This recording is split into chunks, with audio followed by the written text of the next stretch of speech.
And now our host, Stephen Lee Morris.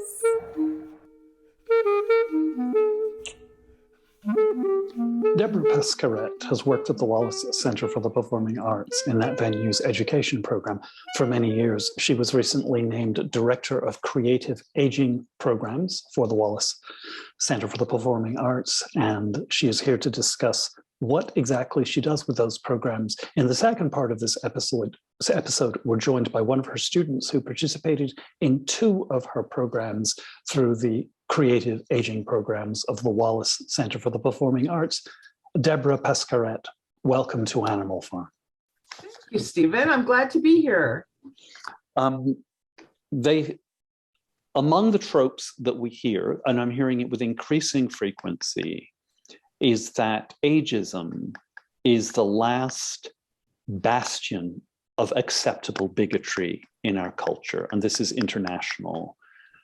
The obsessions, particularly in the arts, which we're both familiar with, is on youth programs, youth journalism programs, which Stage Raw is involved in, teen tics programs, and for very good reason, because the teens and the young people are not part of the theater audiences as older people are, and so there's a sense that there needs to be an investment in youth, and that's very important. That said, we see across the culture, in the workplace and even in the administration of theaters themselves, not to mention casting issues, incredible bigotry against old people, just with a reminder that the people over 40 are actually, according to the federal government, a protected class, and that it is illegal to discriminate against those people. But particularly in the workplace, in job assignments and everything else. You run an unusual program at the Wallace. You have been newly appointed as the Director of Creating Aging Programs at the Wallace Center for the Performing Arts. Could you tell us the whys of how that program came to be and what you do? Sure. Thank you.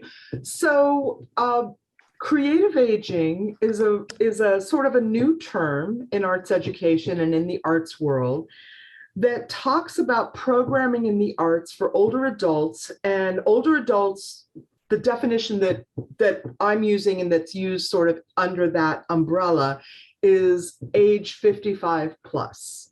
So a lot of times people automatically assume when you say older adults, or and you'll notice I probably won't use senior citizen or seniors, but we use the term older adults because people are retiring earlier. People are doing many life changes very differently than they used to. And so from ages 55 and up are the programs I'll be working with. And what I am charged to do and have been doing almost the last 3 years here at the Wallace is creating programs that engage older adults, which is completely under the umbrella of Grow at the Wallace, our educational arm here at the Wallace, of making sure that we have programming for people of all ages. So we don't stop at, you mentioned youth. Many theaters, not everybody, but many performing arts centers, theaters stop at it's K through 12, right? Yes. Our outreach is K through 12. Yes. No, not us. We want to go before that and we want to go after that. And I'm the after at this point. And I don't want to even say it's not an afterthought. It's very much central.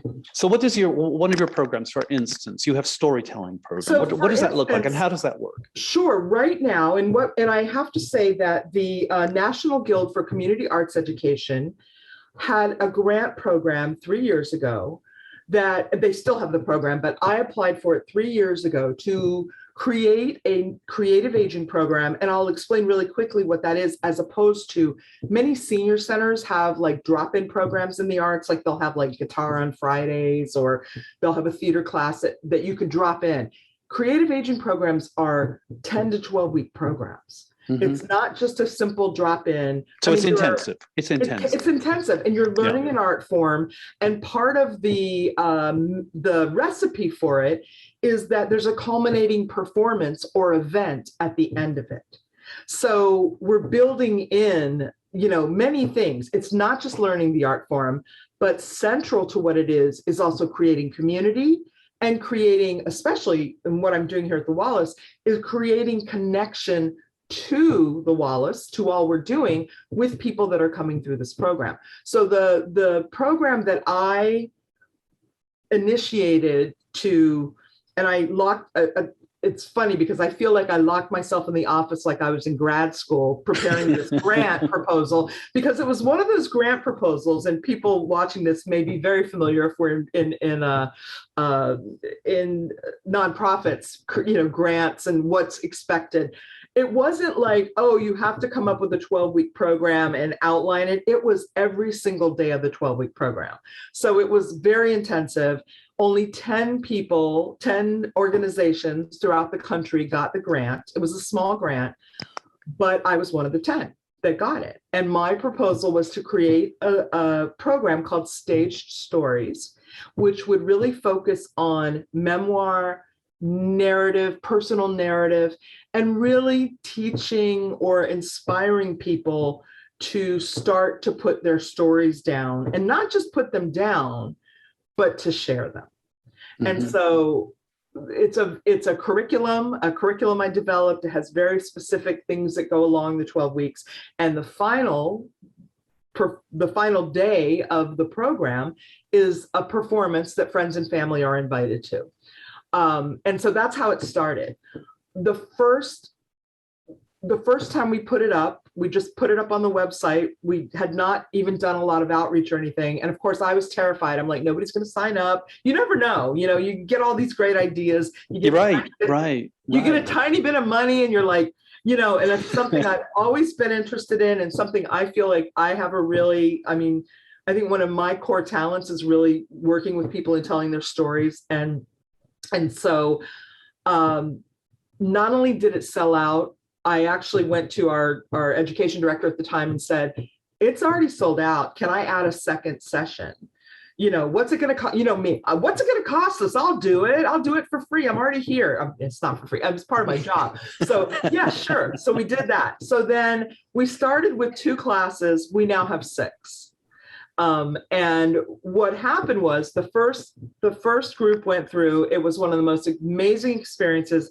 There's something that happens in these classes that is, and I don't know what the Kool-Aid is. I don't want to figure it out, because it's a magic sauce that happens when you let people tell their story, let them be who they are, where they are. And that's where the older adults come in. I don't come in and say, what do you do? So Stephen, what do you do? It's not about that. It's about, where are you? Right? Mm-hmm. Where are you in your life? Because people are coming. In one class, I'll have somebody who's 55 and someone who's 98. Mm-hmm. So the range, when you think of like the people that are coming together, it's a huge range.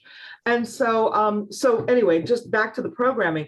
So now we have Staged Stories. We have another program called Beyond Words, which is not only storytelling, but adding a visual art piece with it as well. Mm-hmm. So people have to create a collage to go with something, or they have to find a piece of music that, and looking at the different art forms that we do here at the theater. And then there's Staged Stories too, which is kind of like the next level. So what we're creating is like a little mini university that you take this and then you go to the next level and the next level. So like, for example, Staged Stories 2 will have things that are a little more difficult. Like you might watch, one of the assignments is I have them watch a short film by Jacob Jonas, the company, dance company.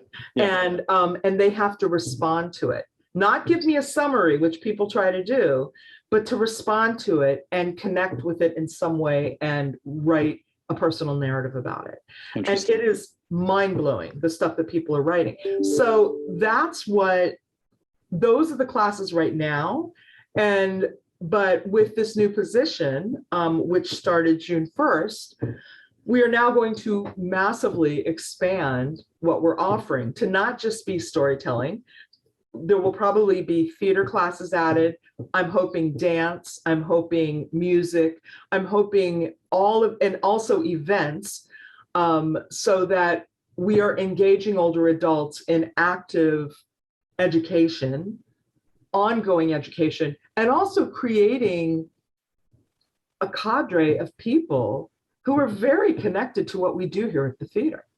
I don't mean to ask a leading question. This is absolutely fascinating and extremely important.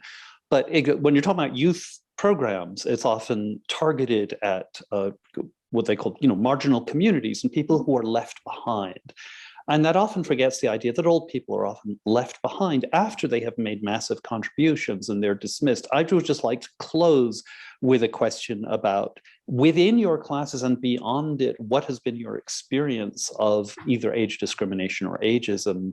In terms, has this become an issue for some of the people in your program as they continue their employment or attempt to continue their employment? I'm wondering to what degree not only their employment, Stephen, but their life in general. I mean, I'm going to give you an example of a woman who just wrote a story this last week in my class. I gave them an assignment, which is one of my favorite assignments. There's a whale called 52 Blue. I don't know if you've ever heard of this whale. It's a real thing. Yeah. Scientists discovered this whale that has a call that no one else could hear. And so the theory was, is this the only whale in the world with this call? And is it lonely? And so it's been called Blue 52, the loneliest whale. And I found something about this and I got intrigued by, this is Debra down the rabbit hole. I started researching things and I got intrigued with this whale, and it became this huge thing a few years ago. And so I had them watch a short video about Blue 52, the whale, Yeah. and then respond, when have you been Blue 52 in your life? Mm-hmm. Yeah, there we go. I'm a very emotional teacher. I cry a lot. It's making me tear up to think about it. I had one woman who started with, I used to command the boardroom. I walked in and people's heads turned. All of this litany of her life until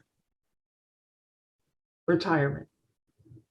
And with retirement, not only are you overlooked in terms of you've had a life before you're retired and what you gave, like you're saying, what you contribute to society, but even within the family, and this is why she's chosen not to perform this piece in front of people who are coming. She doesn't want to hurt her family, but she feels invisible sometimes in her family. Queen Lear. Yes, because everything is about the grandkids, who she loves more than anything in the world and loves being a grandmother. All of these things she understands. And there's this incredible reflection in this piece about it's my time has happened, but it really hasn't, because I still have things to say. And so she has, since retirement, discovered writing through the classes I've been teaching. She's also started painting. And she said, I've learned, do I ask my family what they think of my painting? I don't. I have a whole new group of friends. Because what happens is you become the grandmother. You become more of the box than you've ever been, because they don't see that.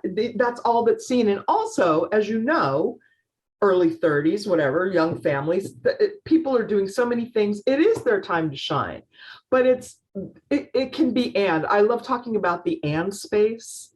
It can be this and this, right? Mm-hmm, That space and. Mm-hmm. You can be retired, but you can still be so valuable and have so much to contribute and have something to be to listen. And so it was this great piece that talked about how she literally feels like she's in this darkness of this ocean many times, because even though she's got new things that she's doing and she's trying to talk about, she's not seen in the same way. Even if she's seen for a moment, she's not seen in the way she was before. Yes. Many people also talking about, someone talking about when she went to get a part-time job, she's still working, she's in her early 60s.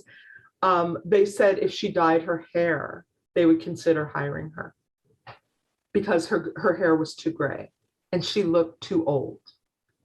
And so, yes, that person gets angry, but the truth is you don't get hired unless you do what is said. And it is discrimination. So I hear it, I think in that prompt and many others, I'm giving them a chance to to voice what they're afraid to say out loud. And like, for example, with the story I was talking about, she read this to the class, very emotional when she was reading it, but said, I'm going to choose not to do that in the performance because that would hurt my family to hear that. Yeah. Because they're not trying to hurt me. Right. But these are a part. Yes, what they call subconscious biases. Yeah. It's such a part of every day in America that's what happens. We're mean. We don't treat anyone particularly well, do we? We're not very kind people. No. Yeah, And so I don't know if that answered the question. It did. No, it did. I think it's a window onto, I think that's a microcosm of what millions of people across the country are feeling. Yeah. And a variety of people. I mean, yes, we're based in Beverly Hills.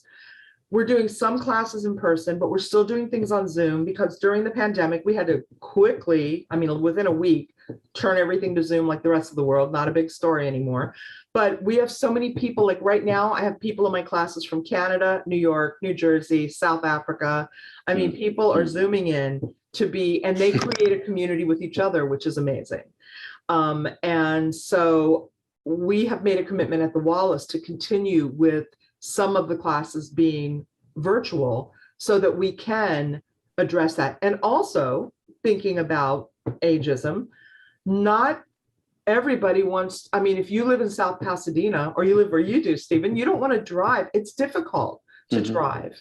It's hard. I mean, and there are many older people who don't feel so comfortable. And I wasn't saying you're older and don't feel comfortable driving, but there are many older people that they don't want to do that, but they want to learn, and they are vibrant, incredible artists.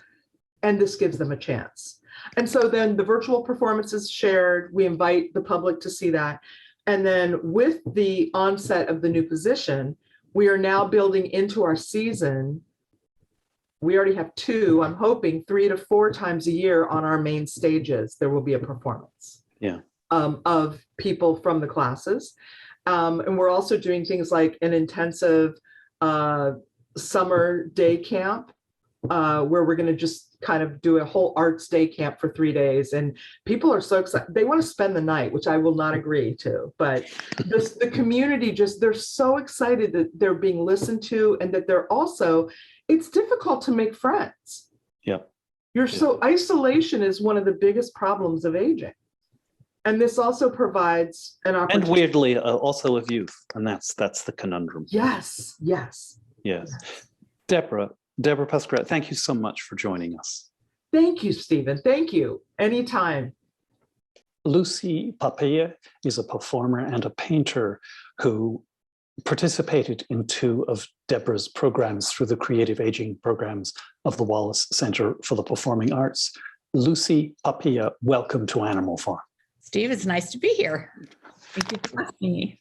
You're very welcome. You were part of Debra's program for one of her creative aging programs. It was a storytelling program. Right, stage stories. And I'm just wondering why you are a performer and a painter, and I'm just wondering why this in particular struck your fancy as something you wanted to apply for, and why, and whether your age had anything to do with that interest. I think my age worked in my benefit since it was a creative aging program, and it was, I wasn't into painting before I got into the writing bit of it. So, as you know, we were talking because I had started writing a one-woman show and wanted your feedback, and you had just met with Debra and you said, this might be good for you. Why don't you check this out? So I did, and Debra, so great. And I did make a 2-hour drive into LA and a 2-hour drive back just to go to this class. That's how excited I was. We've spoken a lot about aging and that type of thing, and I've never felt old until I go ahead and look in the mirror or get up off the couch. But it was like the this class lit a spark in me. And I was so grateful for it that I could basically, it's not competing, but, you know, be in the throes of other writers that I would look at going, wow, they're pretty good, you know, and I really haven't done much of anything at all. So over the course of that first course, the stage stories, it's 10 weeks. And I got to delve into that one woman show, but then also there were many more stories when I looked back on my life that Debra's prompts and everything that really brought out some amazing work, some poetry and some other short flash fictions and that type of thing. And I went on to take her beyond words, which then also added a visual component to it. And by that time it was Zoom only. So I didn't make the drive in. Debra is really good at supporting you and giving you the encouragement that you need. But when asked, she also gives you some good constructive criticism. And then she's always willing to help. So did you find with a connection with your peers? And did you miss being around young people, or did you, because she's talking about doing an intergenerational program, which is almost a bridge program, so as people not put in silos of being exclusively young. All the youth programs, they cut you off at 20 years old or something. And this is obviously this is a redress for that kind of emphasis. But I'm just wondering what it felt like to be just among people of your generation exclusively, or did that even have any bearing? For myself, I don't think it had any bearing. I didn't feel, oh, this is the old people's group now, we're going to this thing. I just looked at the experience that they had, what they brought to the table in their writings, what I could learn from them. And then just, it was that support, not just from Debra, but from, like you said, from my peers. Yeah. That's so important. We did have, I believe, at one time, we had a little Zoom thing, intergenerational. And I think through the Zoom, it didn't go on too long. It was just for a short performance, I believe. Yeah. And it didn't feel any different to me. I don't know, maybe it's just what my outlook is on life and that type of thing. I usually have not let age stand in my way of doing things, except in the physical part we talked about. Oh, why can't I get up off the floor? Oh, right, I'm 70 something, you know. So if you're saying that she's looking at you, laughing at me now, but you know, if she's saying about combining classes, I think that would be great, but I would prefer it not be, oh, we're going to put some old people and pair them up with some young people. You know, we're just writers. We're writers that have stories to tell and to learn from one another. So final question, if I may. You spent decades as a school teacher, elementary school teacher. Right. And then actually before you went into this program, you retired. And that's a huge transition when your whole life is built around work community. I'm just wondering, how has retirement affected your identity? Do you feel something has either slipped away, or have you gained, or a combination of both? I think it's a combination of both. Prior to retirement, about a year prior, I really felt, well, who am I going to be?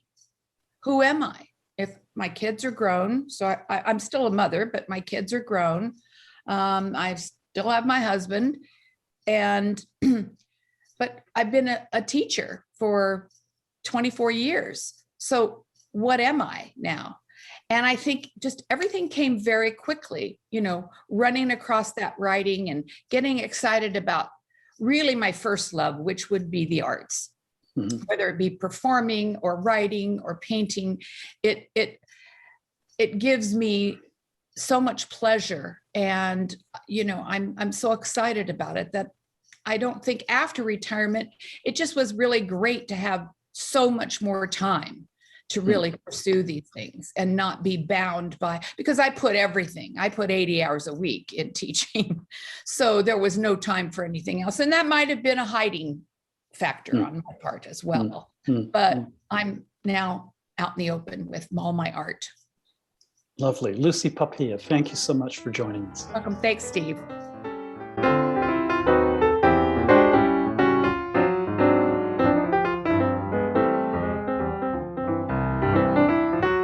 If you enjoy Animal Farm, please support us on Patreon.